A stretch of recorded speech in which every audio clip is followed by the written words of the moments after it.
I am happy to join with you today in what will go down in history as the greatest demonstration of freedom in the history of our nation. 50 years ago, a great American, in whose symbolic shadow we stand today, signed the Emancipation Proclamation. This momentous decree came as a great beacon light of hope to millions of Negro slaves who had been seared in the flames of withering injustice. It came as a joyous daybreak to end the long night of their captivity. But 100 years later, the Negro still is not free. 100 years later, the life of the Negro is still sadly crippled by the manacles of segregation and the chains of discrimination. 100 years later, the Negro lives on a lonely island of poverty in the midst of a vast ocean of material prosperity. 100 years later, the Negro is still languishing in the corners of American society and finds himself in exile in his own land. So we have come here today to dramatize a shameful condition. In a sense, we have come to our nation's capital to cash a check. When the architects of our republic wrote the magnificent words of the Constitution and the Declaration of Independence, they were signing a promissory note to which every American was to fall heir. This note was a promise that all men, yes, black men as well as white men, would be guaranteed the unalienable rights of life, liberty, and the pursuit of happiness. It is obvious today that America has defaulted on this promissory note insofar as her citizens of color are concerned. Instead of honoring this sacred obligation, America has given the Negro people a bad check. A check which has come back marked insufficient funds. But we refuse to believe that the Bank of Justice is bankrupt. We refuse to believe that there are insufficient funds in the great vaults of opportunity of this nation. So we have come to cash this check. A check that will give us upon demand the riches of freedom and the security of justice. We have also come to this hallowed spot to remind America of the fierce urgency of now. This is no time to engage in the luxury of cooling off or to take the tranquilizing drug of gradualism. Now is the time to make real the promises of democracy. Now is the time to rise from the dark and desolate valley of segregation to the sunlit path of racial justice. Now is the time to lift our nation from the quicksands of racial injustice to the solid rock of brotherhood. Now is the time to make justice a reality for all of God's children. It would be fatal for the nation to overlook the urgency of the moment. This sweltering summer of the Negro's legitimate discontent will not pass until there is an invigorating autumn of freedom and equality. 1963 is not an end, but a beginning. Those who hope that the Negro needed to blow off steam and will now be content will have a rude awakening if the nation returns to business as usual. There will be neither rest nor tranquility in America until the Negro is granted his citizenship rights. The whirlwinds of revolt will continue to shake the foundations of our nation until the bright day of justice emerges. But there is something that I must say to my people who stand on the warm threshold which leads to the palace of justice. In this process, of gaining our rightful place. We must not be guilty of wrongful deeds. Let us not seek to satisfy our thirst for freedom by drinking from the cup of bitterness and hatred. We must forever conduct our struggle on the high plane of dignity and discipline. We must not allow our creative protests to degenerate into physical violence. Again and again, we must rise to the majestic heights of meeting physical force with soul force. The marvelous new militancy which has engulfed the Negro community must not lead us to a distrust of all white people. For many of our white brothers, as evidenced by their presence here today, have come to realize that their destiny is tied up with our destiny, that their freedom is inextricably bound to our freedom. We cannot walk alone. And as we walk, we must make the pledge that we shall always march ahead. We cannot turn back. There are those who are asking the devotees of civil rights, when will you be satisfied? We can never be satisfied as long as the Negro is the victim of the unspeakable horrors of police brutality. We can never be satisfied as long as our bodies, heavy with the fatigue of travel, cannot gain lodging in the motels of the highways and the hotels of the cities. We cannot be satisfied as long as the Negro's basic mobility is from a smaller ghetto to a larger one. We can never be satisfied as long as our children, who are stripped of their selfhood and robbed of their dignity by signs stating "for whites only." We cannot be satisfied as long as a Negro in Mississippi cannot vote and a Negro in New York believes he has nothing for which to vote. No. No, we are not satisfied, and we will not be satisfied until justice rolls down like waters and righteousness like a mighty stream. I am not unmindful that some of you have come here out of great trials and tribulations. Some of you have come fresh from narrow jail cells. Some of you have come from areas where your quest for freedom left you battered by the storms of persecutions and staggered by the winds of police brutality. You have been the veterans of creative suffering. Continue to work with the faith that unearned suffering is redemptive. Go back to Mississippi.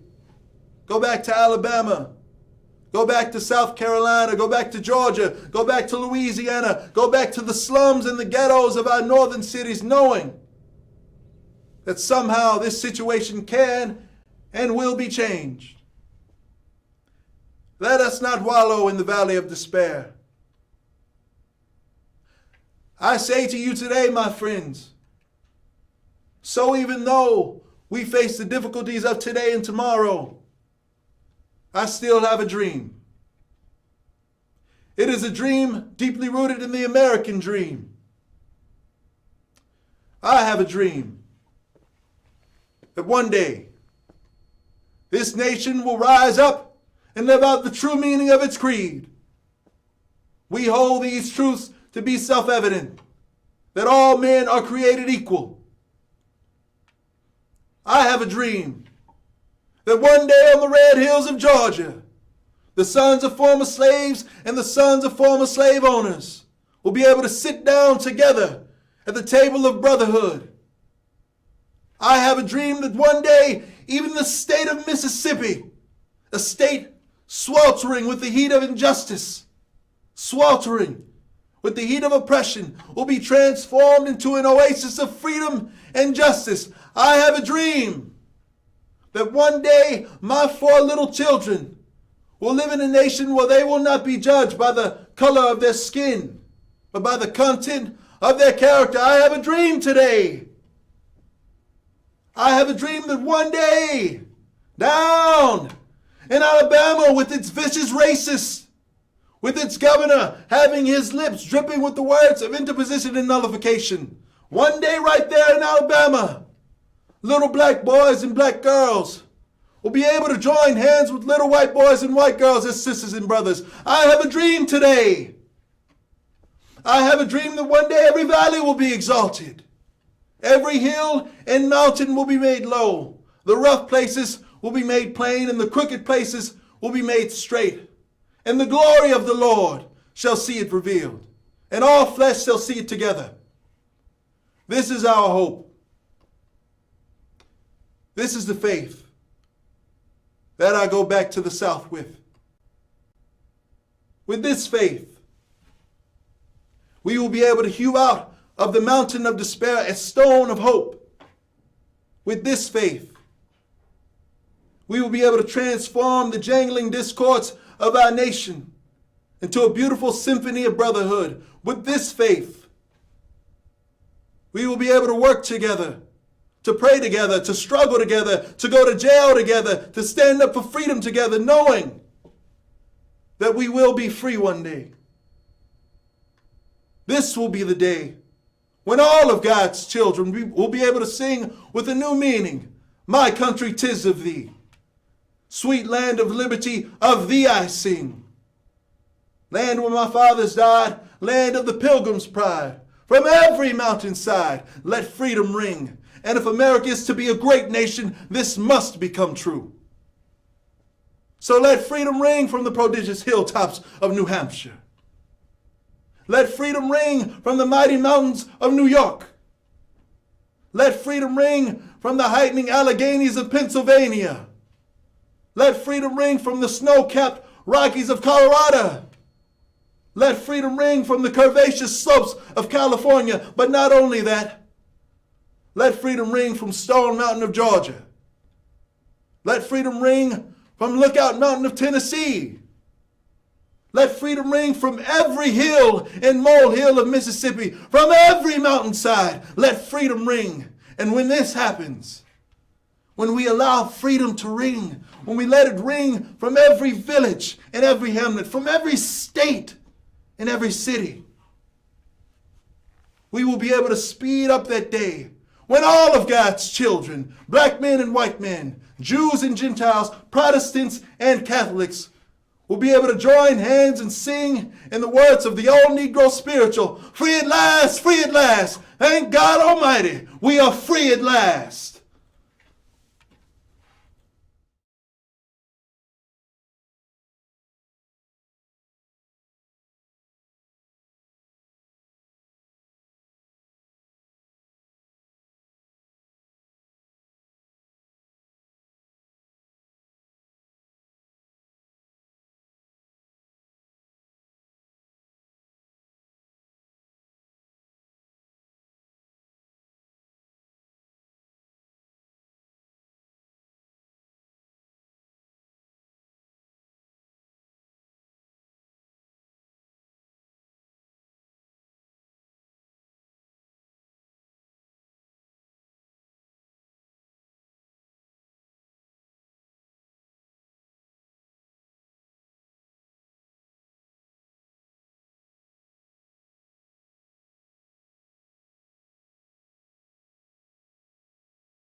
Whew. Thanks for joining us, everyone, on this Friday for our members-only live stream. And thank you, Mustafa, for being with us to read one of the greatest speeches of the entire 20th century. Absolutely. So what, you tell me, what's it like to do that? Oh, man. I typically, before I do like a speech or before I act anything, I have to like get prepared, emotionally. But with this one, everything is already there. Like, I think I've heard it so many times and I've heard him do it. Every time I listen to this, when he gets to the famous I Have a Dream part, my eyes tear up to this day every single time. I've probably heard it over 50, 60 times just from trying to get his rhythms and stuff. Right. But I mean, it feels like I'm recreating a part of history, one of the most important parts of, the modern day world. And I think that's part of the beauty of his speech is it's probably for a lot of modern folks. We always talk about how words mean things, right? Mm-hmm. Words are important. Ideas are important, but words are how you get those ideas across. Yeah. And this speech is probably one of the most effective methods I have ever heard of making words matter and of making words represent ideas. Absolutely. The highest ideas that could be possibly imagined. So it's absolutely fascinating. So when you, before you came here to the History Center, mm-hmm. and before we drug you in and got you to be one of our star interpreters, what sort of other influences did you have in terms of in school and just in your everyday life with Martin Luther King? How did he sort of enter into your psyche? Yeah, so honestly, I feel like in school, Black history is mostly just pinned to 1 month. So as far as Martin Luther King, he's probably the most well-known Black person that most people learn about in school. Because he is so influential. But the intricacies of his life and even really exactly what he was talking about in this speech, I didn't really know that much about. I feel like the intricacies of racial injustice and the systemic part of that isn't something that's discussed in school enough. And so, you would hear and you would relate to some of what he said, because I think every person, no matter what color or culture you come from, can relate to some of the things he says.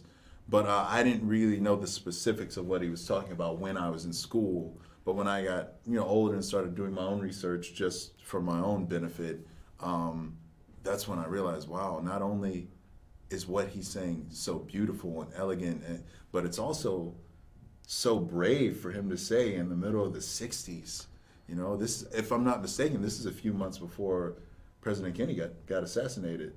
Listen, when was this? This was 1963. Yeah, what? In I can't April. remember. In April, yeah. So you like have a 5 months beforehand. And you see what just happened this year at the nation's capital. So when you look at this Black man in the middle of the 60s, the middle of the Civil Rights era, danger everywhere you look. I mean, he had already been stabbed. He's giving the speech on the nation's capital about we won't stand down, we won't rest until we get what we want. And the bravery that took, I couldn't really fathom that. I probably still can't fathom it. I can't. There's nothing I can relate to that. Right. And you may not have noticed this, but I'm a white dude, but as a white person, one of the things that strikes me from my perspective that resonates with me personally is that he's not only talking about from the perspective of African Americans, we won't stand down because we have to have these things, but to hear him say it's not only us not standing down, it's the entire nation fulfilling its not only its promises but its potential. Yeah, right. This is everyone. This can only benefit everyone who takes part in the struggle. Nobody gets put down because somebody else gets put up. This is one of the only situations where that can be true, because in businesses, somebody else gets promoted, it usually means someone didn't. Go down the ring. But no, equality brings everyone up. It can only help every person. Right, and he and this is I can't remember which one of his books it was, but he wrote these 6 principles of nonviolent action. And I think the first one was that it takes a phenomenal amount of courage to be a nonviolent activist. And it does. Like you said, he's been stabbed. He's in the middle of the nation's capital at the height of segregation and all this, social tumult. Yeah. And yet there he is. And also 200 or 300,000 other people there in the middle of this. And that's one thing. But when he encouraged them to go back home. Yeah. Go back home and do these same things and agitate for these same things and believe in these same ideas. It's one thing to be there with 200,000 or 300,000 of your brothers and sisters, but to go back, as he says, to Mississippi and Alabama and do those things, that's courage, people. and he walks the talk as well, because he says he's going back to the South with that mindset as well. He's from Georgia, Right. so Right. I mean, he knows. He's not just saying, he's not somebody living in New York or whatever, which wasn't great either, but he's in the South, in the middle of everything. He's in Georgia. He was in jail Yeah. in Alabama. I mean, he was walking what he was experiencing. Right. So he knew very firsthand what people were going through. And we look at his life and we look at his speeches and his works, and they inspire us today, no question. But Absolutely. as a boarding historian, I think it's also important to talk about the things that he was doing at the time, what immediate effects Yeah. they had on society and on the nation. We have to remember that, because, as he points out, everything is a step towards a better world, right? Yeah. It's even as much as we want to just take that gigantic leap and get there, he acknowledges that the practicality is steps. And so, coming out of this March on Washington and this speech, you get, as you say, Kennedy's assassinated, and Johnson, for all LBJ's issues, he really is someone who believes in social change, for inequality. And you get the Civil Rights Act that comes, one could argue, as a direct result of this, of the March on Washington. You get the Voting Rights Act, which makes the 15th Amendment. The 15th Amendment says everyone can vote. Yeah. But the Voting Rights Act has to come out and say, no, we really mean that. It means what it says, folks, so go do it. But his legacy is remarkable, but the things he was able to accomplish within his all too short life still blow my mind. Yeah. Right? So, I don't know if, Libba, do we have any questions or comments to pull from people? Surely they have something Yeah, to folks, say. hey, Libba back here from behind the scenes. If you have any questions for Glenn or Mustafa, feel free to put those in the chat. We have one comment that says, "Great job" from Yes. Sue, from Susan. Thank you, Susan. Susan Yes. McCraney? No, this No, is one of our digital members, Susan. Thank you, Susan. I Yeah, appreciate yeah. that. Well, to touch on what you said about his all too short life, I always wonder this when he's brought up. The civil rights movement was so pivotal in the progression of America to trying to reach equality. I would wonder. I see him as a martyr, and I would wonder if he hadn't have died when he did, if the movement would have progressed as quickly. That's one of those what ifs that historians love to play. And what do you? What does your gut tell you on that? I think that humans tend to recognize things and see the greatness of a thing after it's gone. So I think Kanye West actually has a quote that says, "People never get the flowers while they can still smell them." Yeah. So I think that's true with everything, but I think I wasn't alive in the 60s, clearly, but I would Me think, neither, for the record. I would think that it would have gotten there, but I don't think it would have progressed as quickly, because people see this is a guy who did everything the right way. There's different ways to come about. There's different ways to fight for justice, but no one can argue that he was. No one can say that he was a radical. He was violent. He went about things the wrong way. He was nonviolent. He was peaceful. He was a man of God. So if you want to argue religiously that he was a preacher. I mean, he got 2 degrees in in theology. in theology. So and for somebody to assassinate someone like him, you can't argue that you can't argue why that happened. Right. Yeah. And I mean, you're right. It's sort of morbid to think about, but his life accomplished so much, and yet his death, wrongful though it was, created this realization. It was a catalyst event, Yeah. right? His death created a catalyst event that, if this man can suffer the violence, and as you say, he is a martyr. He represents his race, and if this can happen to him, maybe things are wrong. Maybe we do need to, as a nation, step back and examine this. And it did. It was, the Civil Rights Act and the Voting Rights Act, and even today, his death was, I don't know, I can't even find the words. Because you wonder, what if he Right. would have, who knows what else he would have done. We do have a question from Rachel. Rachel asks, what do you think King would say to us today?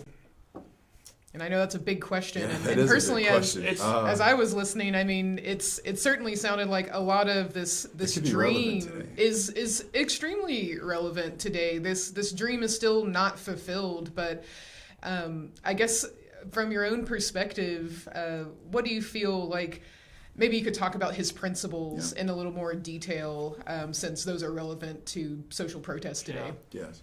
I think with the events that just happened like last week, I think that he would say something in the idea of, these are people who have hate in their heart, and hopefully one day they'll realize that the way they're going about things is the wrong way, and they'll realize the differences that they have with people aren't worth the violence and the craziness that they're stirring up. And I would think he would put the burden of the responsibility on everyone else who realizes that these are people going about things the wrong way, to further push them back and silence them, and raise the voices of the people who do have positive messages to send out to people. So people with good heads on their shoulders, he would say, raise the volume on that and just mute this other stuff going on, because I don't think there's a such thing as lost causes, and I don't think Martin Luther King believed in that, or else I don't think he would have been fighting the way he did. But I think he believes in the goodness of everyone. And so when you show people more of that, unlike a lot of the news today, it shows people so much of the violence. That's what gets the headlines, that's what leads. That's what sells the paper. Well, that That's sells what the that story, is. sells the That is what advertising, yeah. sells. But I think he would just say we need to promote more of the good and stop showing so much of the bad. Yeah, I think that makes a lot of sense. Now, for folks so Mustafa, you had mentioned that growing up you learned about Mustafa, you learned about MLK, and you're right. Like oftentimes it is this. He's kind of flattened in a way. Yeah. It's this "I have a dream" speech, which is of course incredibly powerful, but we The don't last get, 4 minutes of the I Have a Dream Yes, speech. yes, that's Yes. true. Not That's all true. 14 minutes. That is very true. It's only a portion usually. Now, in your research, and Glenn, you can jump in too, what do you feel like you wish that students, maybe younger students, were taught about Martin Luther King, or even just this civil rights era? I wish that, because I can say that I learned this a lot from you guys and working here and doing my research more and more on different people, and you learn that it all connects. You learn that, I do Frederick Douglass, so you learn that era directly affected the civil rights movement with and a lot of people don't understand systemic racism and how that works. But I would encourage anyone to do research on how the 1800s and how that era in Black history connects to directly post Civil War, and how that directly affects the civil rights movement, and how you have these people in the slums, you have these people who are oppressed, and yes, they're not slaves anymore, but no, they don't have anything. They don't have anything to bring them up each rung of the ladder. And so Martin Luther King talks about these people in the slums and the ghettos, and one quote that I was really listening to recently, because I was getting to discussions with people about systemic racism. He says, we will not be satisfied until the progression of the Negro is more than the movement from a small ghetto to a larger one.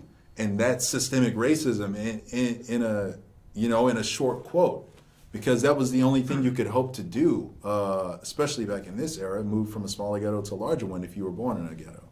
And that's a really good point. And what's one of the things you said about looking at Douglas and at Martin Luther King is how they viewed the policies and the systems. Let me say what I'm trying to say. Frederick Douglass really believed in and admired the U.S. Constitution. Martin Luther King admired and believed in the Constitution and the Declaration of Independence. It seems that they recognized that the ideas in those documents were fundamentally good and were fundamentally equal, and the problem was when they go into practice among the limitations of mortal humans with all of their problems, that's the points that have to be addressed. It's not so much this stuff, it's this stuff. Yeah. Right? And I think that to me says a lot that they're able to say, these documents are not perfect. They have a lot of issues with them, but they both believed in the way they're set up enough so that they're not saying we have to tear everything down and start over. We just have to live up to it. Yeah, well, yeah, exactly. We have to live up to the promises, not tear them down, because that really touches me, like you say, to live up to the things that we say we want. For lack of a better word, the music of America. Yeah. Let everyone sing equally in the music. Give them a chance. Exactly. I will say, and one thing about MLK too. This is stepping back and taking a larger view. You were talking about learning about him in school, Libby. You were saying that you did, but it seems kind of flat. I think this is. This sort of is endemic to the way America works. When someone reaches the status of, say, a founding father, and I think MLK's there, right? He is a fantastically important person in our history. And MLK, no question, has been put on a pedestal. Same as Lincoln, same as Washington, same as Jefferson. And when we do that to someone, because they have accomplished so much and they're so important to our history, we tend to lose something about the person themselves and what makes them human. They become the marble and they cease being the flesh. Yeah. And he even kind of mentions that in the I Have a Dream speech. We're creatures of the flesh and let all the flesh come together. That's what I would have school kids realize, is that you can listen to the last 4 minutes of his speech and you can see read letter from a Birmingham jail and just read it, but you've got to consider not just MLK, but all these people who came before us who were fighting for what they believed was important as humans, as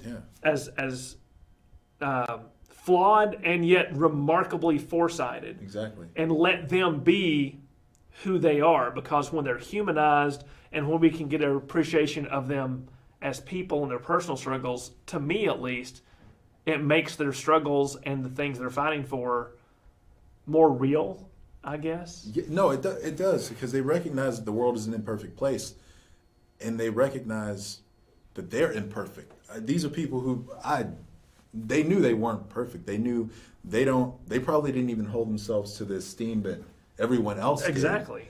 And that humbleness and that humility, I think, is what made them aim to be better and to make the world better. I think any goal that a person sets to make something better is just as much a goal within themselves as well. I mean, Martin Luther King, he comes off as like this really, really peaceful guy, and he is. That's what he wants to gain. But in this speech, he was angry. Yeah. He was angry. He talks about how angry him and his people are. And I think a lot of people don't really recognize that enough. Like, this is a man who was angry, he wasn't satisfied. And justifiably so. Yeah. Very justifiably. But he makes a point. You should be angry. You filter that anger. It's okay to be angry, but you turn that anger to positive good. Exactly. Not to further bad. Yeah, because it's not going to help anyone's case to go out and do senseless violence, because nobody's going to really listen to that. They're just going to be like, no, that's exactly why we're doing what we're doing. Right. That was another one of his 6 tenets, and again, I'm paraphrasing. I apologize, but it was don't hate the person, hate the injustice. Yeah. Love the person. Yeah. We have another question from Susan. Susan asks or says, you mentioned MLK Jr. was inspired by Gandhi. Is there anyone else who inspired and mentored him? And of course, I know that his father, if he could speak about how his father mentored him or was an inspiration to him. And I've got a few more people that maybe y'all know or maybe not. But talk about his father for us. So his father was also a minister, and he, I think that's where Martin Luther King Jr. gained most of his inspiration from, actually. He named him after someone in the Bible, actually. Martin Luther. But he read a lot of books about Gandhi and Howard Thurman, who he learned the concepts of nonviolence from and civil disobedience, like John Lewis calls it good trouble. That's the same concept.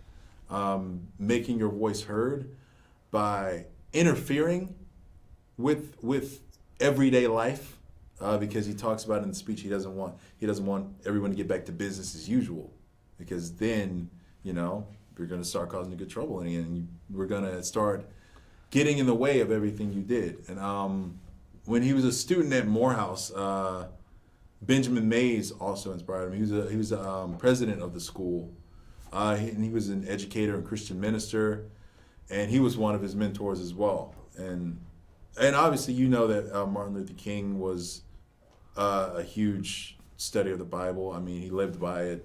Most of his speeches, you can relate any given part to some part of the Bible. I mean, he was, from all accounts, he was a really good preacher too. That's a core of his ability to speak and to create, not create, but to inspire emotion. Yeah.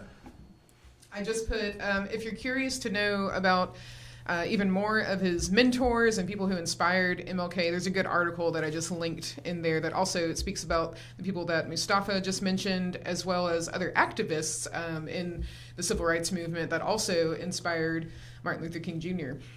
I think we're running near the end of our hour, but if you have any more questions, members, please put them in the chat. We have a few more minutes.